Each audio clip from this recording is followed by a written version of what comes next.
ये मिट्टी है। इस मिट्टी में हम खेती करते हैं और ये मिट्टी ही हमारे जीवन का आधार है। ये मिट्टी अगर उपजाऊ है तो हमारी खेती की सभी समस्याओं का समाधान है और हम जो खाएंगे पिएंगे उसमें भी पौष्टिकता है। मिट्टी स्वस्थ है तो हम स्वस्थ हैं। आज मैं बात करूंगा ये मिट्टी को उपजाऊ कैसे बनाना है। मित्र, ये गोबर की खाद है, कचरे की खाद है। इसको कभी कहा गया था कि समुद्र मंथन के बाद जो विष निकला, यानी कि हमारी ज़िंदगी में बहुत सारा कचरा निकलता ही है। इस कचरे को डिस्पोज आप कहाँ किया जाएगा, तो इसके बारे में भगवान शिव ने कहा था कि ये कचरा यानी ये विष सब हमको दे दो और इसके बदले हमसे अमृत ले लो। ये मित्र एक फसल है। वैसे तो ये सागौन की नर्सरी है, लेकिन फसल है, कोई भी फसल हो सकती थी। मैंने बोला कि ये फसल कहाँ है। ये फसल है ज़मीन के ऊपर। ज़मीन अगर फर्टाइल है तो इस फसल को पोषक तत्वों की ज़रूरत नहीं है, और जलवायु अगर ठीक है तो ये फोटोसिंथेसिस करके सूरज की रोशनी से अपना भोजन बना रही है। अगर ये ज़मीन स्वस्थ ना होती तो ये फसल इतनी अच्छी ना होती। हम फिर इसमें यूरिया डीएपी डालते। आज का जो मेरा विषय है वो विषय है धरती को कैसे खूबसूरत बनाया जाए। माँ जैसे खूबसूरत होगी मेरी ज़िंदगी खूबसूरत हो जाएगी। किसान भाइयों नमस्कार, मैं विनोद कुमार सचान। आज मैं आपके सामने खेती का जो समग्र विज्ञान है, फसल उत्पादन का, खेती का संपूर्ण रहस्य, जिसको सुन करके, जिसको जान करके आपको ये पता चलेगा कि नेचुरल फार्मिंग कितना सरल है। खेती में जो बहुत सारी लागत हैं केमिकल फर्टिलाइज़र की, पेस्टिसाइड की, उनसे कैसे हम मुक्त हो सकते हैं। मिट्टी हमारी कठोर हो चुकी। कठोर क्यों हो चुकी है? कोई फसल बोते हैं, बार बार पानी मांगती है। क्यों पानी मांगती है? इन सभी विषयों पर आज आपके सामने मैं एक जो विज्ञान है उस विज्ञान को प्रस्तुत करना चाहता हूँ। मित्र, देश का सभी किसान, हम कोई भी फसल बोएं, कोई भी जलवायु हो, हम इस मिट्टी में ही फसल लगाते हैं, सब्जियां उगाते हैं, खाद्यान्न उत्पादन करते हैं, तिलहन उत्पादन करते हैं, फलों की खेती करते हैं, औषधि फसलों की खेती करते हैं। मित्र, ये जिसको हम मिट्टी कहते हैं वो जीवित है। इसको हम माँ कहते हैं। और अगर ये माँ स्वस्थ होती है, तो हमको बहुत जुताइयों की ज़रूरत नहीं होती, हमको पानी की भी ज़रूरत नहीं होती, हमको किसी फर्टिलाइज़र की भी ज़रूरत नहीं होती, और हमारी फसल में कोई बीमारी भी नहीं लगती। आज हम कोई भी फसल बोएंगे तो हमको केमिकल फर्टिलाइज़र की ज़रूरत पड़ेगी। हम कोई भी फसल बोएंगे तो फसल में बीमारी लगेगी। हम कोई भी फसल बोएंगे तो फसल में पानी देना पड़ेगा। मित्र, हम अधिक पैदावार की चाहत में प्राकृतिक संसाधनों का निरंतर दोहन करते चले जा रहे हैं। अज्ञानता में हम अधिक उपज हो जाए इसके लिए हम धरती को रौंदते हैं, धरती के साथ अनाचार, दुराचार, व्यभिचार भी करते हैं। धरती के साथ ही नहीं, बायोडाइवर्सिटी के साथ ही नहीं, भूगर्भ जल के साथ। हमको एक चीज़ पर विचार करना पड़ेगा कि अगर हम खेती का तौर तरीका यूं ही चलाते रहे तो ये धरती और बंजर होती चली जाएगी। ज़मीन के नीचे का पानी और नीचे जाता चला जाएगा। बायोडाइवर्सिटी और नष्ट होती चली जाएगी। और एक दिन आएगा, और वो दिन दूर नहीं, एक दिन ऐसा आएगा कि ना पीने का पानी होगा, न खाने के लिए शुद्ध भोजन होगा, और न शुद्ध ऑक्सीजन होगी। मित्र, ये हमारे जीवन का संपूर्ण खेल प्रकृति की व्यवस्था पर निर्भर है। हमारी संपूर्ण खुशियों का खजाना प्रकृति के समृद्धि पर निर्भर करता है। मेरे बगल में आप देख रहे हैं ये क्या है? इसको कहते हैं बायोमास या कार्बनिक पदार्थ। कार्बनिक पदार्थ में फसलों की, बाग बगीचों की, खरपतवारों के अवशेष और जीवों का, मनुष्य का, पालतू पशुओं का मलमूत्र, इसको कहते हैं कार्बनिक पदार्थ। इस धरती का, इस मिट्टी का भोजन यही है।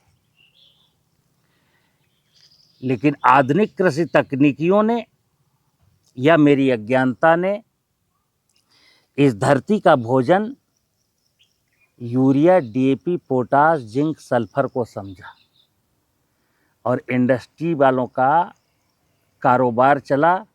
मैं केमिकल फर्टिलाइजर लाके इसमें डालने लगा और इसमें आग लगाने लगा। इस मिट्टी में 1% से अधिक ह्यूमस होना चाहिए। 1% से अधिक ह्यूमस होना चाहिए। अगर 2 हो जाएगा तो और अच्छा, 3 हो जाएगा तो और अच्छा। आज है कितना? देश के हर किसान ने मिट्टी की जांच कराई है, और देश की मिट्टियों में औसत जीवांश कार्बन की मात्रा 0.3% है, यानी ह्यूमस की मात्रा 0.3% है। और ह्यूमस की नहीं है, ये 0.3% मात्रा है कार्बन की। ह्यूमस क्या है मित्र? ह्यूमस एक वो पदार्थ है जिसमें ये कार्बनिक पदार्थ है, और जिसमें ये कार्बन है, और उसमें ये लिविंग माइक्रो ऑर्गेनिज्म है, और सूक्ष्म जीवाणुओं के मृत इकाइयां जिनको हम जीवांश कहते हैं। तो ह्यूमस एक वो पदार्थ है जिसमें कार्बनिक पदार्थ हो। कार्बनिक पदार्थ जब इस नमी को पाएगा, इस कार्बनिक पदार्थ को अगर मैं भिगो दूं, ऐसे ये कार्बनिक पदार्थ अगर आप सूखी अवस्था में इसको 2 साल तक रखे रहेंगे ना, तो ऐसा ही बना रहेगा जैसा है। लेकिन अगर इसमें मैं नमी दूं, बारिश के दिनों में जब नमी होती है और एक कंटिन्यू इसमें 20% मॉइस्चर रहता है, कंटिन्यू 60 दिन के लिए जब इस कार्बनिक पदार्थ में 20% मॉइस्चर रहता है, तब ये कार्बन के रूप में कन्वर्ट होता है। यानी ये जो आज इसका रंग आप देख रहे हैं, कुछ हरा, कुछ पीला, कुछ सफ़ेद, ये सारा का सारा बायोमास या कार्बनिक पदार्थ ब्लैक कलर में कन्वर्ट होने लगता है। जब ये ब्लैक कलर में कन्वर्ट होने लगता है तो ज़मीन में पाए जाने वाले जो सूक्ष्म जीवाणु हैं तब इसको अपना आहार बनाते हैं। और जब इसको अपना आहार बनाते हैं, यानी जब ये ब्लैक कलर का होगा, सेमी डिकम्पोज हो जाएगा, तो फिर ये इस कलर में आ जाएगा, इस कलर में जो आप देख रहे हैं, इस कलर में काले काले रंग का। ये इन्हीं पत्तियों का है। यानी ये कार्बनिक पदार्थ है और ये कार्बन के रूप में। अब इस कार्बनिक पदार्थ में ये कार्बन के रूप में जो कन्वर्ट हो गया, अब वहां पर मिट्टी में अगर ये सूक्ष्म जीवाणु है, जिसको मैं जीवामृत कहता हूं, जिसके बारे में अधिकांश मैं आपके संशय को दूर करता हूं कि ये जो जीवाणु हैं इस बोतल में, ये जंगल की मिट्टी में पाए जाने वाले सूक्ष्म जीवाणु हैं। जंगलों में कहीं गाय नहीं है। जो आजकल एक गाय का है ना कि प्राकृतिक खेती के नाम पर गाय का मूत्र और गाय का गोबर। मित्र, मैं गाय का विरोधी नहीं हूँ। गाय मेरी माता है। धरती मेरी आध्यात्मिक माँ है। धरती बनने के बाद 3 करोड़ साल के बाद इस धरती पर गाय आई है, और मनुष्य तो 3 करोड़ 40 लाख साल के बाद आया है। जब गाय नहीं थी तब भी ये धरती थी, तब भी धरती खूबसूरत थी। गाय तो मेरी सहूलियत के लिए आई थी। ये आबादी बढ़ेगी जब आप बैल से खेती करनी पड़ेगी। मैकेनाइजेशन नहीं था मित्र, प्रारंभ काल से ट्रैक्टर नहीं था, पंप सेट नहीं था, प्रारंभ काल से मनुष्य के जीवन में बैल ही था। और ये धरती ये शिव का स्वरूप है और शिव की सवारी है नंदी। यानी शिव के ऊपर जब आबादी बढ़ेगी तो मनुष्य बैल से खेती करेगा, इसलिए ताकि ये कॉम्पैक्ट ना होने पाए। आज हमने बैल को बाहर का रास्ता दिखा दिया और इसके ऊपर 4 टन का ट्रैक्टर दौड़ाते हैं तो ये कॉम्पैक्ट हो जाती है। मित्र, इस मिट्टी के बीच में, मिट्टी के पार्टिकल्स के बीच में एयर स्पेस होता है, वहाँ आकाश होता है, वहाँ पानी रहता है और वहीं पर ये नाना प्रकार के सूक्ष्म जीवाणु होते हैं। इनको भी ऑक्सीजन की ज़रूरत होती है। ये पेड़ है, इसको भी ऑक्सीजन की, इसकी जड़ को ऑक्सीजन की ज़रूरत है। लेकिन हमने ट्रैक्टर चला करके मिट्टी की फिजिकल प्रॉपर्टीज़ को नष्ट कर दिया। मैंने इस मिट्टी में फसलों में बीमारियां ना हों, फसलों में कीड़े ना लगें, इसलिए पेस्टिसाइड डाल करके इसकी बायोलॉजिकल प्रॉपर्टीज़ को नष्ट कर दिया। और आज हम मिट्टी की जांच करा के कहते हैं कि इस मिट्टी में साहब जीवांश कार्बन 0.3% है, इसमें फास्फेट की अवेलेबिलिटी इतनी है, इसमें पोटास की अवेलेबिलिटी, ये नाइट्रोजन की, फास्फेट की, जिंक की, सल्फर की अवेलेबिलिटी का मतलब है केमिकल प्रॉपर्टीज।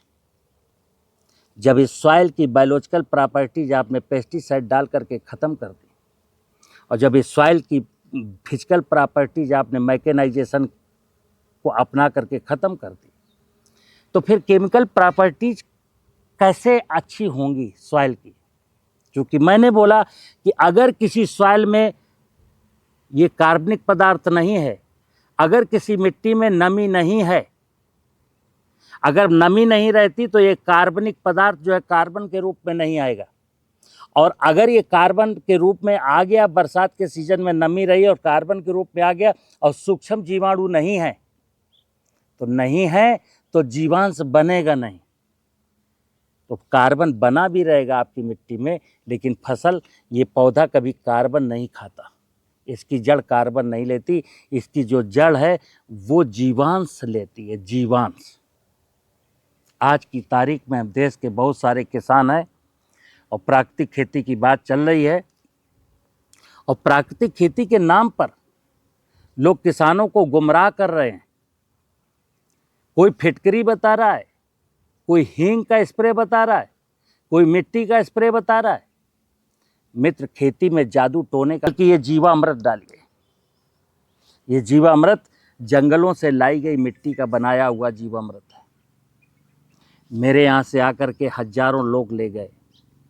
जो भी आएगा वेलकम, उसका स्वागत है, कोई भी आकर के ले जा सकता है। और अगर जिसको आने में दिक्कत हो तो अपने 100, 200, 300 किलोमीटर दूर जंगलों में जाए और जंगलों में संपन्न पेड़ के नीचे जहाँ ढेर सारा ये बायोमास पड़ा हो, वो बायोमास हटाएगा, नीचे उसको इस प्रकार की मिट्टी मिलेगी।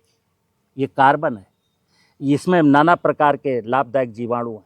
ये मिट्टी 5 किलो उठा के लाएगा, ड्रम में डालेगा, पानी भरेगा, चीनी और गुड़ डाल करके इसको प्रोपोगेट करके ऐसा बना लेगा। बिल्कुल सरल विज्ञान है, झांसी आने की जरूरत नहीं है।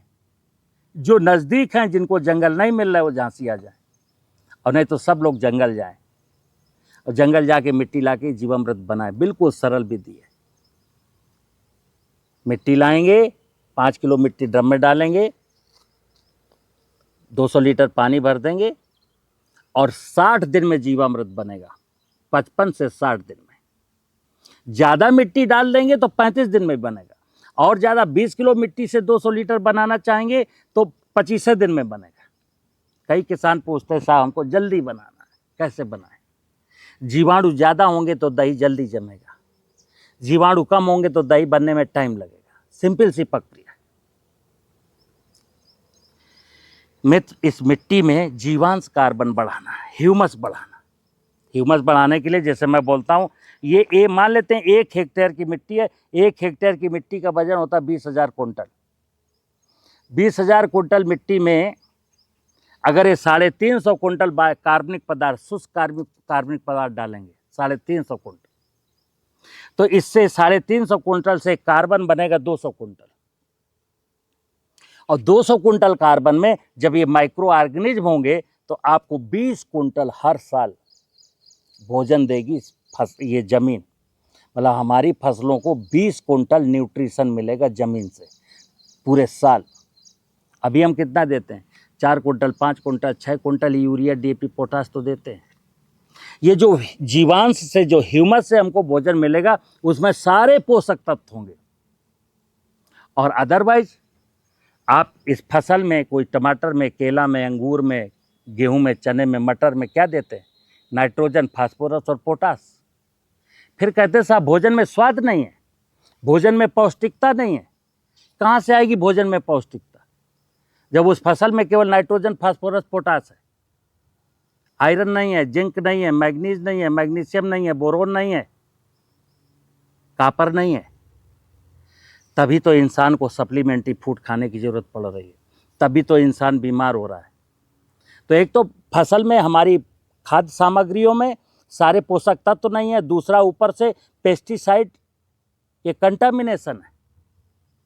कैंसर हो गया साहब। कर लीजिए खेती लाभ की, लालच की खेती में क्या होगा? हो सकता है 1-2 लाख रुपए ज़्यादा मिल जाए, लेकिन कैंसर होगा तब क्या करेंगे? इसलिए मैं निवेदन करता हूँ, 2 चीज़ें हैं, आपकी ज़िंदगी, आपको अपनी ज़िंदगी बचानी है, बच्चों का भविष्य उज्ज्वल बनाना है, और भगवान की जो व्यवस्था है, भगवान की व्यवस्था को जिंदा रखना है। भगवान की व्यवस्था अगर बिगड़ गई ना, तो फिर हमारा रखवाला कोई नहीं है। हमको जन्म देने वाला भगवान, हमको पालने वाला भगवान, मरने के बाद गोद में शरण देने वाला भगवान, और उस भगवान की व्यवस्था को आप लोभ लालच के चक्कर में बर्बाद कर रहे हैं। मित्र, मुझे उम्मीद है आपको मेरी बात समझ में आई होगी। नमस्कार।